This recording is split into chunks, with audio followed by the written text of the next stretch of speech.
But Mickelson has looked good.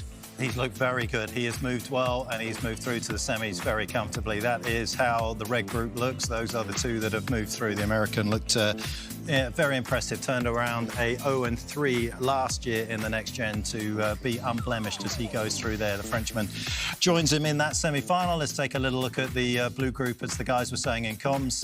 Fonseca through, 10 coming through against Feast, and that was a tough group. You wouldn't have picked that, to be honest, at the start of the week, would you? No doubt. I mean, Feast 20 in the world, Mensik 48 in the world ATP Newcomer of the Year. Feast was, of course, the 2023 ATP Newcomer of the Year as well, finalist here 12 months ago. So I thought those two were the big favourites to come through.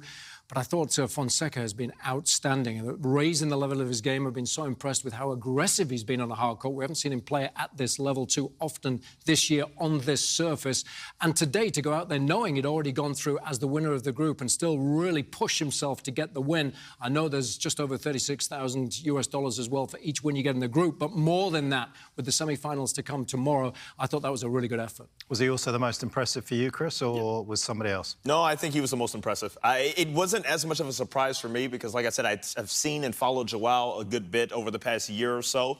So I know what his level is. We all have seen it, but to see it on a hard court and to see it in back-to-back matches against really quality opponents, it's been really, really impressive. Even today, battling a couple little nicks and bruises and injuries, had a little bit of an ankle tweak, had to call the physio out for a shoulder issue. So we'll be able to see how he rebounds tomorrow. Hopefully he's going to be back and 100% healthy, because when he's healthy, he is must-see TV.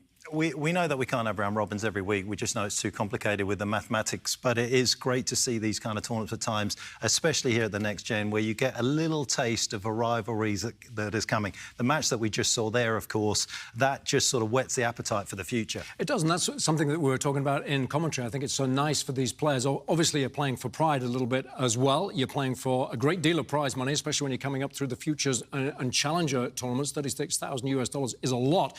But also bragging rights in the locker room, and you know that you might be playing these guys for the next sort of 10 years or so. So you want to start getting to know what their strengths and weaknesses are, and you want to start getting a few wins under your belt early on. So it doesn't matter that it's in the group stage and you can't make it through to the knockout stages in an event like this.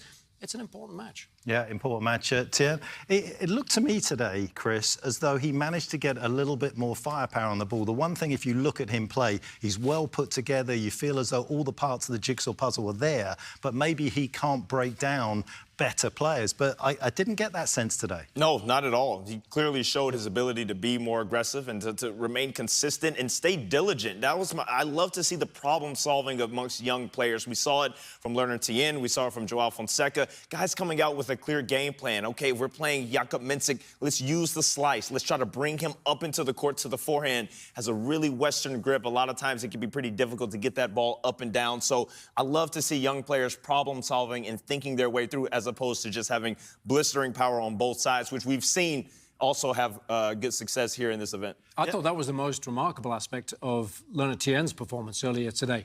Just how aggressive he was, playing against somebody who's 20 in the world in Feast. We know he's got fabulous firepower, and yet in the early stages of the match, he was the one that was winning the baseline exchanges because he was up on the baseline, inside the paint, and taking the match to Feast, who got really frustrated having to defend. I didn't necessarily know that that's the type of game that we could see from Leonard Tien earlier in the week. I was very impressed. And again, that's the beauty of this round-robin event. You see them play one match, 1 week, and then everything else changes. They suddenly get more comfortable with the surroundings.